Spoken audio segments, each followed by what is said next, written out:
샬롬, 한 주간의 시간이 마무리되어 가고 있습니다. 오늘 하루 잘 보내면 휴식의 시간이 주어집니다. 우리의 육적인 휴식은 몸이 쉬는 것이지만 영적인 참된 휴식은 하나님의 말씀 안에서 이루어집니다. 말씀으로 은혜 받고 말씀에서 힘을 얻으며 말씀을 통해 세상을 살아갈 지혜까지 얻을 수 있습니다. 우리의 하루하루가 그렇게 말씀에 사로잡혀 살아가길 소망합니다.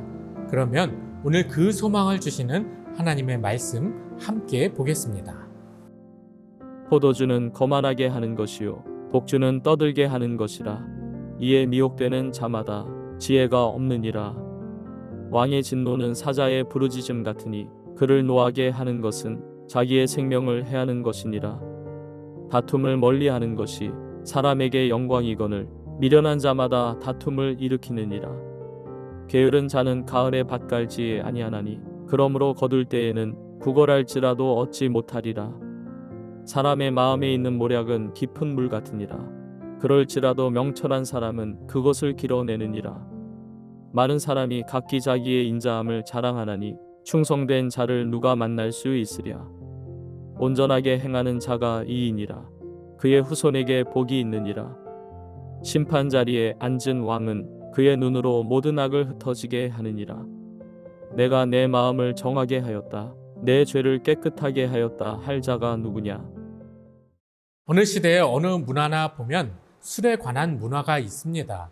적절한 음주는 건강에도 좋다, 인간관계에 좋다 하지만 결국 술이 주는 유익보다는 안 좋은 점들이 많은 것이 사실입니다. 특히 우리나라 교회 안에서는 더 엄격하게 술에 대해 통제를 합니다. 우리나라 초기 선교사들이 들어올 때 조선 사람들은 술을 너무 좋아한다, 술을 마시고 예배 시간에 들어와 행패를 부려 더 엄격하게 금지하게 됐다 이야기들을 합니다. 그리고 성경에서도 술은 권장사항이 아니라 금지사항으로 여러 곳에서 이야기하고 있습니다. 의인 노아는 술에 취해서 장막에서 벌거벗는 실수를 하였고 아브라함의 조카 롯도 술에 취해 근친상간의 부끄러운 죄를 범하게 됩니다. 사도 바울은 술 취하지 말라고 교훈하였고 감독과 집사의 자격으로 술을 즐기지 않을 것을 들었습니다. 심지어 술 취하는 자는 하나님 나라를 유업으로 받지 못할 것이라고까지 말씀합니다. 오늘 본문에서도 이 술에 대해 이야기를 하고 있습니다. 성경에서 포도주는 알코올 도수를 약하게 해서 음료수처럼 마시는 개념이고 우리가 생각하는 술은 독주라고 할 수 있습니다. 그런데 1절 말씀을 보면 포도주나 독주 두 가지 다 유익이 없다고 말씀하고 있습니다. 성경에서 왜 이렇게 술에 대해 경계를 하냐면 술은 인간의 가면을 벗고 그 본성이 드러나게 하기 때문입니다. 사람은 누구나 다 가면을 쓰고 살아갑니다. 양의 탈을 썼다 하는 나쁜 의미의 가면이 아닙니다. 예를 들어서 지금 저는 목사라는 가면을 쓰고 말씀을 전하고 있습니다. 그런데 집으로 돌아가면 아빠, 남편이라는 가면을 씁니다. 이것을 심리학적인 용어로 페르소나라고 하는데 페르소나를 통해서 그 상황과 때에 맞는 사람이 되고 스스로를 보호할 수 있게 되는 것입니다. 그런데 술에 취하면 그 페르소나가 다 벗겨집니다. 술 먹으면 개가 된다라는 우스갯소리를 하는데 굉장히 과학적인 말입니다. 술에 취하면 페르소나가 벗겨지고 그 본성이 나오고 사람이 있는 그대로 다 드러나기 때문입니다. 그런데 사람이 있는 그대로 다 드러난다. 인간이 자유롭게 그 본성을 거리낌 없이 다 나타내게 된다 했을 때 좋은 면과 나쁜 면 중 어떤 것이 더 많이 나타나게 될까요? 술 취했을 때를 생각해 보면 됩니다. 당연히 악한 면이 드러나게 됩니다. 이성과 양심의 통제력을 잃고 술 때문에 일어나는 범죄도 너무나도 많습니다. 성경은 술 자체가 나쁘다기보다 술로 인해서 이런 실수와 죄를 짓기 때문에 술을 경계하는 것입니다. 인간 자체만 보면 그렇게 선한 존재가 아닙니다. 우리는 여전히 죄성이 남아있는 그런 죄악된 삶을 살아가고 있습니다. 그래서 오늘은 술에 대해 길게 얘기했지만 술에 대해 이야기를 하려고 하는 것이 아니라 인간의 본성에 대해 이야기를 하려고 합니다. 페르소나가 다 벗겨진 인간 그대로의 모습은 어떤가요? 오늘 본문 9절에서는 인간을 이렇게 보고 있습니다. 누가 나는 마음이 깨끗하다, 나는 죄를 말끔히 씻었다 하고 말할 수 있겠느냐? 이 말씀은 스스로를 정결하다 할 수 있는 사람은 아무도 없다는 것입니다. 아무도 자기 자신을 깨끗하게 할 수 없습니다.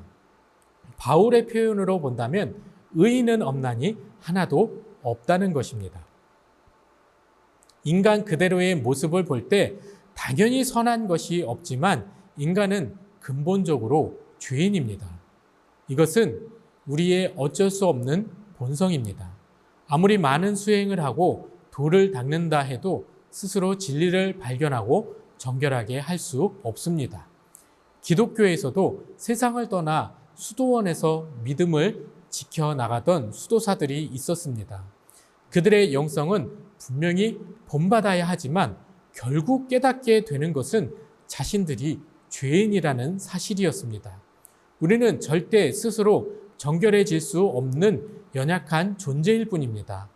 스스로 정결하다라고 자신 있게 말할 수 있는 사람이 어떻게 되냐면 그 사람은 교주가 됩니다. 자신이 재림 예수다, 하나님이다, 영원히 죽지 않는다. 이것이 어떤 의미인가 하면 죄가 없다는 것입니다. 삼위일체 하나님만이 죄가 없습니다. 그리고 죽지 않는다는 것은 에덴에서의 형벌이 자신에게는 적용되지 않는다는 것입니다. 인간의 원죄에서 벗어났다는 것입니다. 그런데 인간의 원죄를 벗어나는 방법은 오직 예수 그리스도밖에 없습니다. 그 어떤 다른 방법도 있을 수가 없습니다. 예수님의 십자가 은혜가 없이는 우리는 구원에 이를 수 없습니다. 그것이 인간입니다. 우리는 그렇게 연약한 존재입니다.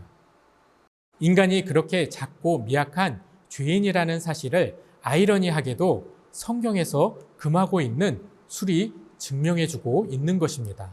고작 술 하나에 인간은 죄인임이 드러납니다. 그런 존재가 어떻게 스스로를 정결하게 할 수 있을까요? 그래서 오늘 본문은 술에 빠지는 자마다 지혜가 없다고 말씀하고 있는 것입니다. 그래서 인간이 그런 연약함을 인정하게 되면 하나님의 말씀에 순종할 수 있게 됩니다. 그때에 하나님께서 우리의 삶을 지켜주시기 시작합니다. 그것이 바로 잠언에서 말씀하고 있는 지혜입니다. 우리가 그렇게 지혜로워질 때 우리를 통제하는 내면의 음성을 들을 수 있게 됩니다.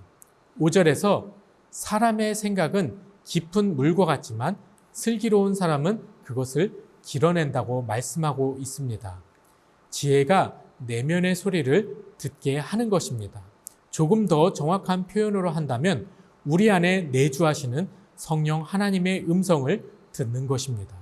그래서 솔로몬이 지한 구에는 열왕기상 3장 9절에서 말씀하고 있는 것처럼 하나님의 뜻을 들을 수 있는 듣는 마음이었던 것입니다.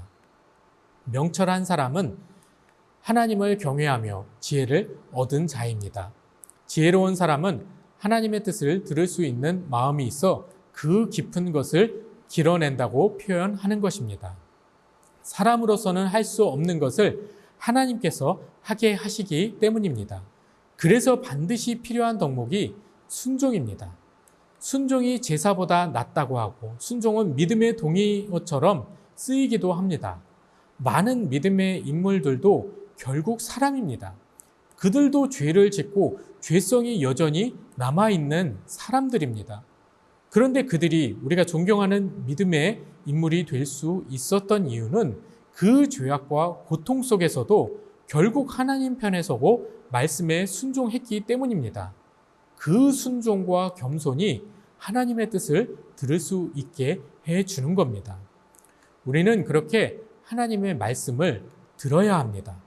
그것이 하나님의 마음을 알아야 한다는 것이고 그것이 바로 지혜입니다. 그리고 그 지혜는 우리의 인격과 존재 자체를 바꾸어 줍니다. 우리의 죄인됨을 인정하고 하나님을 의지할 때 성령 하나님께서 우리의 인생을 이끌어 주실 줄로 믿습니다. 그런 우리가 교회가 되고 세상을 변화시킵니다.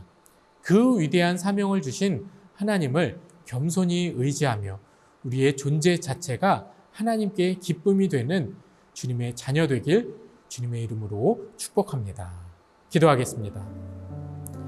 사랑에 많으신 하나님 아버지, 우리를 하나님의 자녀로 삼아주심을 너무나도 감사드립니다. 우리가 주님의 자녀가 되어 주님의 말씀대로 주님의 뜻대로 순종하며 살아가길 간절히 원합니다. 그런데 우리의 마음 가운데에는 여전히 죄성이 남아있고 또 죄의 유혹 가운데에 무너지는 너무나도 연약한 마음이 있습니다. 그런데 그 연약한 마음 가운데에도 성령 하나님께서 함께하고 계심을 믿습니다.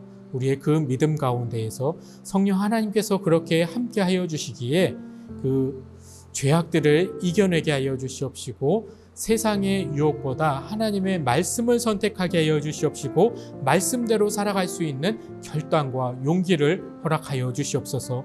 오늘 이 하루의 삶이 그러한 믿음의 삶이 되길 간절히 원합니다.